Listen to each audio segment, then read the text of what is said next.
fue distinguida con el Premio Arcón a la mejor obra de infraestructura del Perú por la complejidad de su diseño de ingeniería y su aporte a la generación de energía renovable.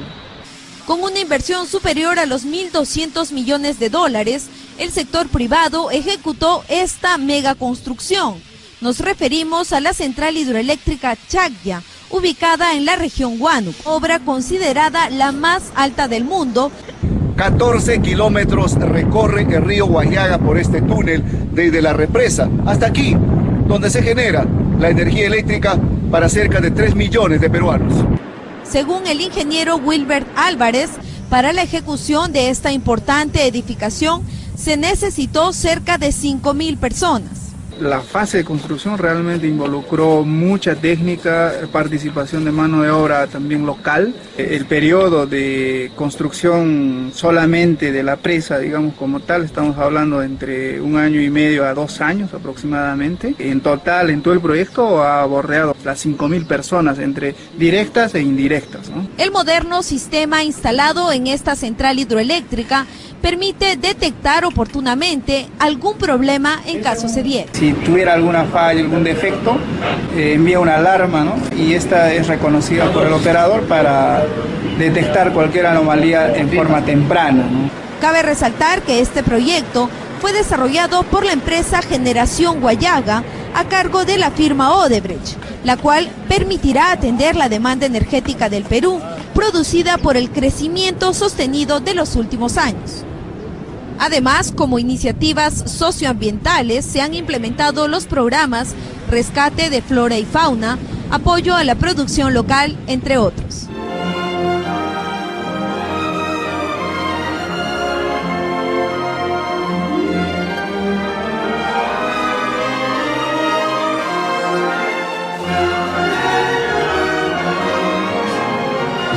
Me siento orgulloso de haber nacido en mi querida tierra Chaclla, capital papera del Perú. Mis padres fueron Celso Claudio del Valle, mi madre fue Medarda Baldión Caballero. He visto que en la época de la dictadura de Juan Velasco Alvarado se cometían injusticias en mi pueblo. Estoy hablando del año 1968 al 78. Se produjeron hechos lamentables por cuanto allá existe una pseudo comunidad campesina para despojar de sus tierras a muchos paisanos míos, incluyendo mi persona. Desde aquella vez, al ver esas injusticias, me he involucrado a luchar por la verdad, por la justicia de mi pueblo, y luego, el año 1976, por las razones que les cuento, he tenido que retirarme de mi tierra que tanto lo quiero y lo he querido, porque tenía que proteger la vida y la salud de mi familia. Y me establezco en Huánuco después de haber perdido todo, absolutamente todo. Cuando estoy acá, el año 1983, tuve la suerte de conocer a un gran huanuqueño llamado Juan Gil Ruiz, que en ese momento era presidente de Cor de Huánuco. Empezaron a cerrarle el piso y él se dio cuenta que ya tenía que salir. Entonces nos llamó a muchos huanuqueños, fuimos creo que 8 personas, y nos encargó, es decir, que habían 2 proyectos grandes para Huánuco: la construcción de la hidroeléctrica Chaclla y la carretera Rancho Panao Chaclla con el Pazuzo, y proyectado hacia Brasil. En ese instante he tomado en cuenta esta situación, he evaluado, entonces es allí donde yo me involucro en estos 2 proyectos. Y de aquel entonces he puesto alma, vida y corazón en estos 2 proyectos. No abandoné ni un solo año de trabajar por estos 2 proyectos. La lucha ha sido paralela para mí, la central hidroeléctrica juntamente con la carretera interoceánica.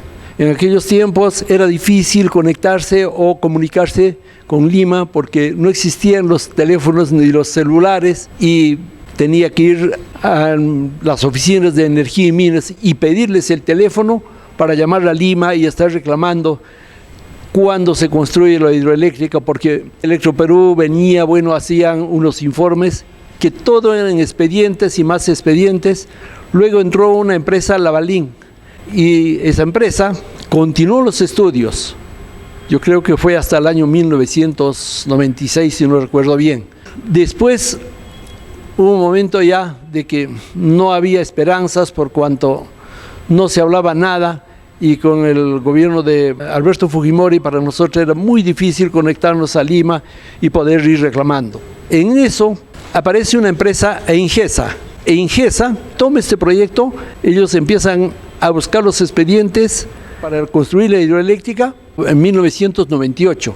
Y de allí ellos continuaron, y había una ley que permitía la inversión de empresas privadas, dado el año 1992. Y el 99 tratan de eliminar esa ley para que no puedan construir esta hidroeléctrica. Y la anularon. Entonces, ya pues la situación era muy difícil.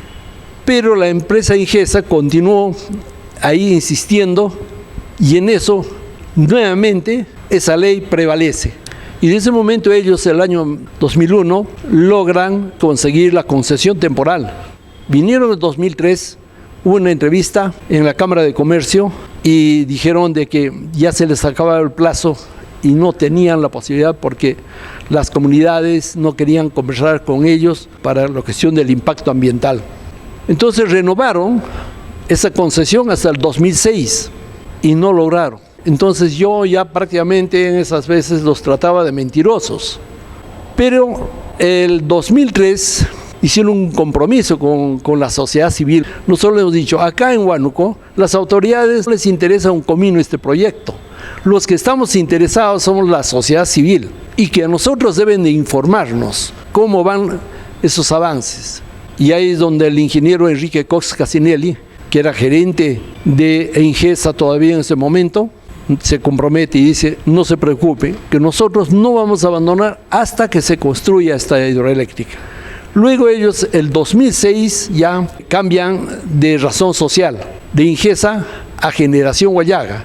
Y cuando ya son Generación Huallaga, también consiguen la concesión hasta el 2008. No lograron el 2008 que se haga, digamos, realidad este gran proyecto. El 2008 ellos, al parecer, empiezan a conversar con la empresa Odebrecht.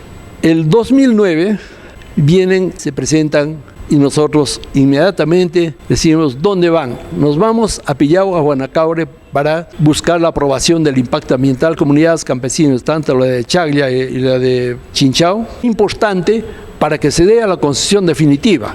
Y así fue. El ingeniero Enrique Cox dijo, este es el paso firme, el siguiente paso ya es la concesión definitiva.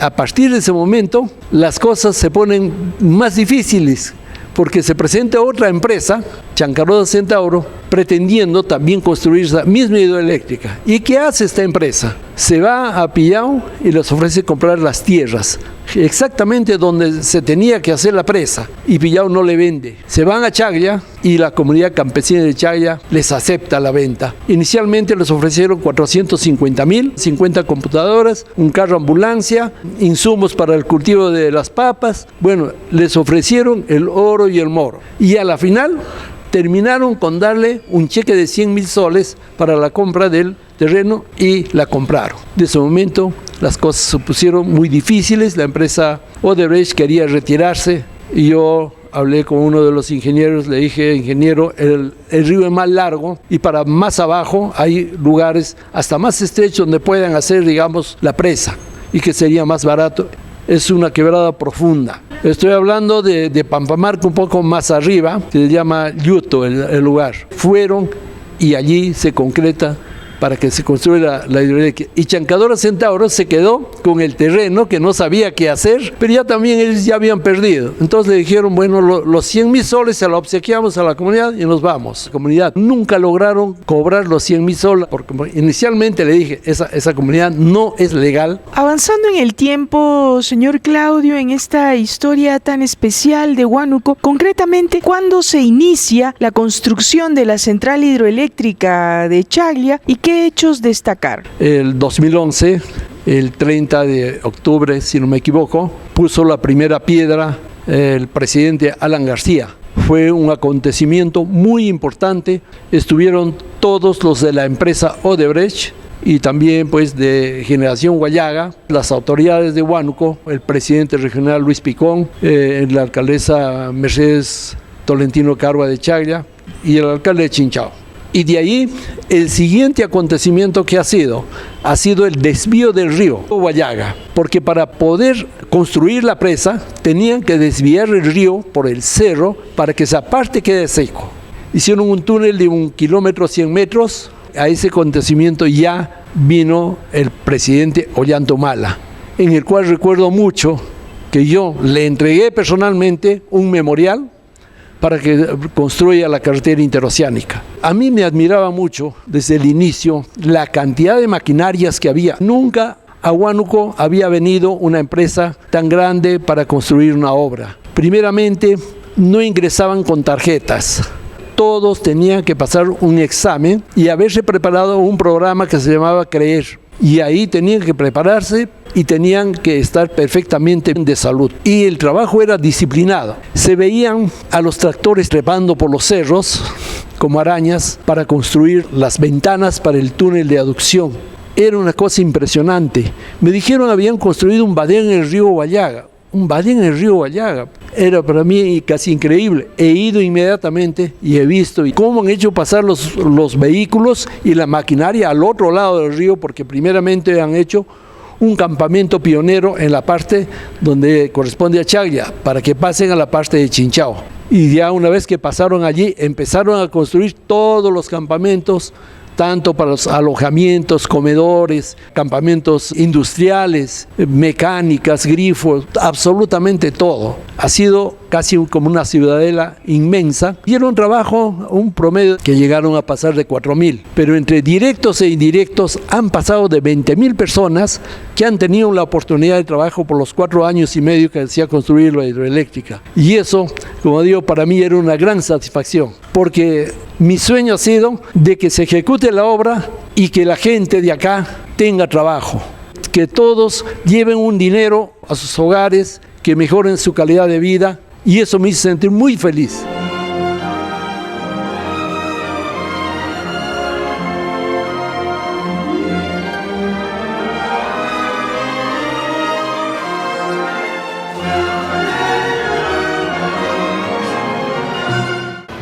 La central hidroeléctrica de Chaya va a producir 456 megawatts. El beneficio que va a tener Huánuco es del canon hidroenergético, que no podemos decir una cantidad fija por cuánto, eso depende de la venta de la energía por año que tenga la central hidroeléctrica. Pero se calcula que debe ser de 100 a 140 millones anuales, que se beneficiarán las municipalidades, tanto de Chaya, Pillao, la provincia de Pachitea y todas las provincias de la región Huánuco van a tener su parte, incluso el gobierno regional. La presa tiene una altura de 203 metros.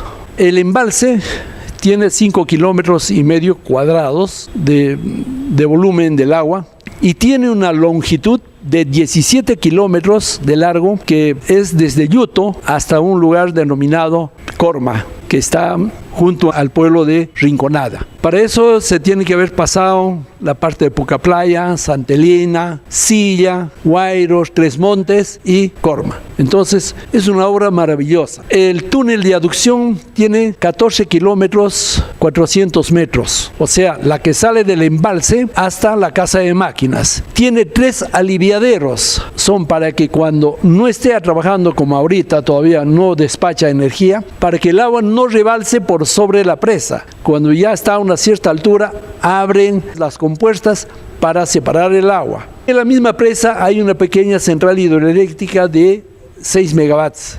Entonces, todos esos trabajos son maravillosos. Es una cosa la más grande que tiene en toda su historia Huánuco desde su fundación. Nunca hemos tenido una inversión así. Esa hidroeléctrica cuesta $1.247 millones, que todos los ha puesto la empresa Odebrecht. El Estado no ha aportado ni $1 en esta obra, absolutamente. es una cosa maravillosa del cual yo me siento feliz de que ya tenemos una hidroeléctrica, tenemos una gran obra en Huánuco. Tengo sentimientos encontrados por cuanto mis sueños son dos: la hidroeléctrica y la carretera interoceánica. Lo importante de esta carretera es por los grandes beneficios que podría tener Huánuco, y no solo Huánuco, sino todo el centro del país. Porque este proyecto se inicia en Huacho, atraviesa Sayán, Churín, Ollón y Anahuanca, Ambo, Huánuco, Panao, Chaglia, Codo del Pozuzo, Puerto Inca a la altura de Plátano Isla, Puerto Iparía, y a través de Puerto Putaya se llega a la frontera de Brasil. Y de la frontera de Brasil hay una carretera ya construida vía Taumaturo que tiene 16 kilómetros, y de ahí para el interior de Brasil también hay una buena carretera.